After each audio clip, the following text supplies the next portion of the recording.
We are now 21 working days away from our first NFL game. That's why it's 32 NFL teams in 32 days. Yep. No, we are not counting the weekends. That's why we're on day number 21. So, all right, Harris, what team are we talking about today? All righty. Today's team is the Houston Texans. Oh, boy. Yep. Over under 9.5 wins, plus 100 to the over, minus 125, minus 120 on the other sites to the under. So they are right in the middle of the pack, according to what the sports books believe. Going through this team, there's a lot of promise here. There's a lot of promise with this team. Quarterback, I gave him a B. Stroud's had a first good couple years. We talk about multiple playoff appearances, right? Running back, I gave him a B minus. I think Mixon's good. I mean, it's going to be a good run game. Wide receiver. This is low-key one of the best receiving cores in the NFL right now. There's a lot of potential here. Nico Collins, who is a physical freak. You get Jaden Higgins, Christian Kirk, Tank Dell is coming off that injury. Mechie's solid. Noel, now it's not proven, but it has a really high ceiling of a receiving core. Noel and Higgins from Iowa State, those two guys I was talking about earlier primarily, those two guys are both studs. Christian Kirk, solid too. I gave this a B+ at receiver. Offensive line, I gave it a B-. They've kept Stroud protected. His thing was always coming out of Ohio State. His question was his stats under pressure. Houston's been able to keep him protected. I think the run blocking could improve, though, which is why I gave it a B-. Front seven, another B- with a lot more potential as well. Will Anderson, can he take a step up?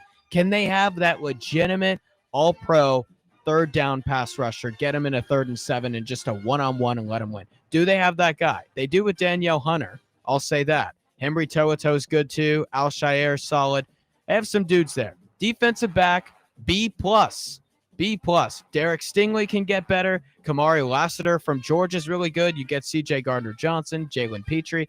So overall, this is the most talented, completed team in the AFC South by a good margin. A good margin. So, that being said, Jeffrey, how many wins for the Houston Texans? Well, they played the Titans a couple times, so that makes it easier. So I'm going to give them 9 wins. Okay. I like their coach. Yeah, I like to be good. I think 9 is a fair number. Randy? Okay. I'm going to give them 11 wins. You're just doing that to hurt me. He doesn't want to miss. He doesn't want to miss under. I see. 11. Why don't you make it 12? Make it 13. All right, 12.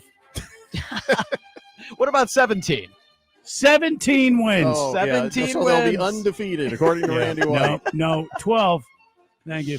Undefeated season for the Houston Texans. Oh, 12 wins. 12 wins. Right. Is what I'm saying. Yeah. I went ahead and gave the Texans 10-7. I think the over 9.5, I lean over. So they're just going to repeat the last season. They're going to repeat the last season, yeah.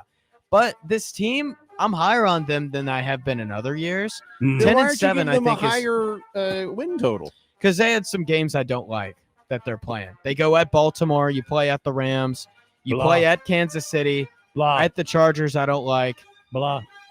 I think they're going to be 10-7 with a better record. Last year, I think they got lucky that they won that many games. They the ball bounced their way in some close games. I think this team can be really good. And I do have them winning the AFC South, even though I told people to bet on Jacksonville. I think Jacksonville has a lot of value there. But Houston wins the AFC South.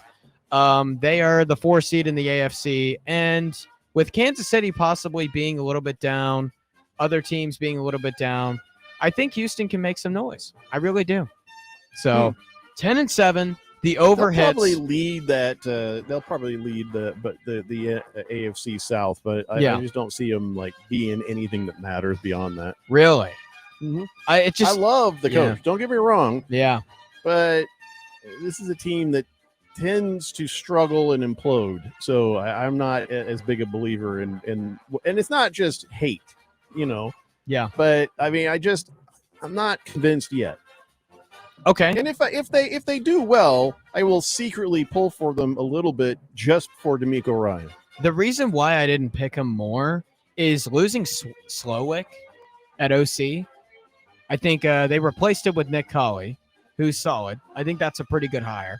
But you get a new play caller in there. I don't know. Slowick was one of the best play callers in football these last 2 years. I mean, Stroud was instantly good his rookie year. So is there going to be a little bit of a stunt in his development there? I think the X factor is those Iowa State receivers that they took.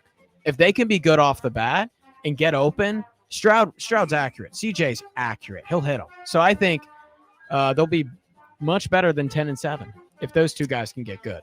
I love everybody underestimating my Colts, forgetting who my running back is, but whatever. Fish Tank says Houston is already going to be like 5-1 in their own division. They got at least 10 wins next year. Yeah. Against the Spread says, hey, I heard about that Tom Brady statue. Hopefully they make it out of paper mache and tears to symbolize his toughness and crybaby attitude. Robert Kraft statue will be him lying on a massage table under a sheet pitching a tent. Wow. That does sound about right. Who's your team against the Spread? Geez, you almost sound like a Colts fan.